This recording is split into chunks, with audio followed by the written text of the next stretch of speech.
ಅದು ಇವರು ಆ ಪ್ರಜೆಗಳ ಹಿತಕ್ಕೋಸ್ಕರ, ರಾಜ್ಯದ ಹಿತಕ್ಕೋಸ್ಕರ ಇಷ್ಟೆಲ್ಲ ಒಂದು ಅಪಾಯವನ್ನು ಅವರು ಎದುರಾಕಿಕೊಂಡು ಬಂದಿದ್ದಾರಲ್ಲ, ಸ್ತ್ರೀಯರಾಗಿ ಬಂದಿದ್ದಾರಲ್ಲ, ನಾನು ಕೂಡ ಮಾಡಬೇಕಲ್ವ ಅಂತ ಅನ್ನಿಸ್ತು.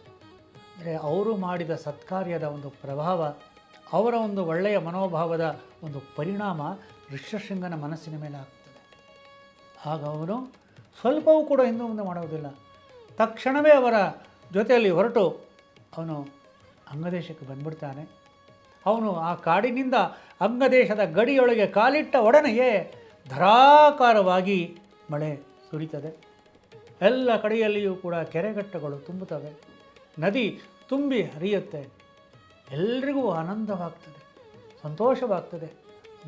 ಅದ್ಭುತವಾದಂಥ ಕಾರ್ಯವನ್ನು ಮಾಡಿದ್ರಪ್ಪ ಈ ವೇಶ್ಯರು. ಋಷ್ಯಶೃಂಗ ಕಾಡಿನಿಂದ ನಾಡಿಗೆ ಬಂದ, ನಾಡಿನ ಸಂಕಷ್ಟವನ್ನು ದೂರ ಮಾಡಿದ ಇವನು, ಮಹಾಮಹಿಮ ಇವನು, ಮಹಾತ್ಮ ಇವನು. ಅಲ್ಲಿಗೆ ನಿಲ್ಲಿಲ್ವಲ್ಲ, ತಾನು ಒಪ್ಪಿಕೊಂಡಂತೆ ರಾಜಕುಮಾರಿಯೂ ಕೂಡ ತಾನು ಮಾತು ಕೊಟ್ಟಂತೆ ಋಷ್ಯಶೃಂಗನ ಜೊತೆಯಲ್ಲಿ ವಿವಾಹವಾಗ್ತಾಳೆ. ಈಗ ಋಷ್ಯಶೃಂಗ ಅಲ್ಲಿ ಇದ್ದಾನೆ.